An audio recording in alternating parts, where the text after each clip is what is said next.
আলোচিত। এটা তখনই পৃথিবীর সামনে আসে যখন আইএলও কনভেনশন 107 পাস হয় 1957 খুব সম্ভবত, এবং তারপরে পৃথিবীর বেশ কয়েকটি দেশ স্বাক্ষর এবং অস্বাক্ষর করে। তার বক্তব্যের সাথে এখন না হতে পেরে পরে বেশ কিছু রাষ্ট্র সেই চুক্তি থেকে বেরিয়ে যায়। পরবর্তীতে সেটা আরো রিফাইন করে এখানে যে কাগজটা আজকে প্রবন্ধে দেওয়া হয়েছে তাতে দেখলাম আইএলও কনভেনশন আবার রিফাইন হয়ে 169 হয়েছে, সেটা 1989।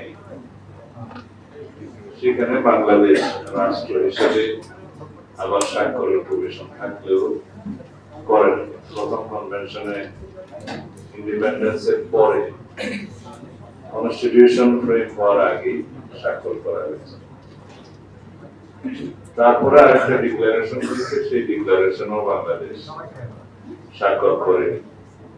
কিন্তু এগুলো অতীব গুরুত্বপূর্ণ বলে আমি মনে করি না, কারণ বাংলাদেশ রাষ্ট্রটি কোন একক ভাষাভাষী, কোন ক্ষুদ্র জাতি গোষ্ঠী বা কোন ধর্মের ভিত্তিতে গঠিত হয়নি। এই রাষ্ট্রটি গঠিত হয়েছে ন্যাশনাল স্টেট হিসেবে। সেই ন্যাশনাল স্টেটের ন্যাশনাল নাম হচ্ছে বাংলাদেশী জাতীয়তাবাদের ভিত্তিতে। আমরা সবাই বাংলাদেশী, আমাদের সিটিজেন হিসেবে কনস্টিটিউশন আমাদের পরিচয় হচ্ছে আমরা সবাই বাংলাদেশী।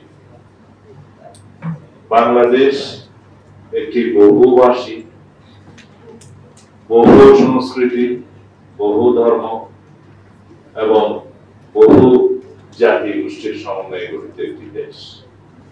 এখানে জাতি গোষ্ঠী বলতে সেটা ইংরেজিতে বলতে হবে যে জাতি গোষ্ঠী বলতে আমরা কি বুঝি, কিন্তু বাংলাটা সহজ বলতে সেজন্য আমি বাংলাটা বলি। পৃথিবীর প্রায় সকল দেশেই কোন একটি নির্দিষ্ট ধর্মাবলম্বী লোক বসবাস করেন, কম বেশি বিভিন্ন ধর্মাবলম্বী লোক বসবাস করেন এবং বিভিন্ন ভাষাভাষীর লোক বসবাস করে।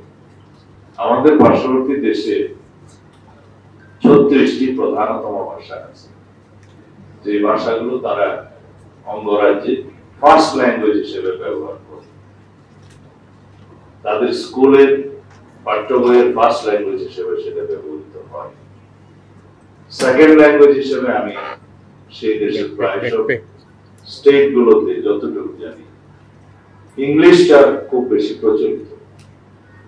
অনেক অঙ্গরাজ্যের আদালত এবং অফিসের ফার্স্ট ল্যাঙ্গুয়েজ হিসেবে ব্যবহৃত হয় ইংলিশ, এবং তারা যেটা ন্যাশনাল ল্যাঙ্গুয়েজ হিসেবে এস্টাবলিশ করতে চেয়েছিল সেটা এখনো সেই দেশে এস্টাবলিশ হয়নি।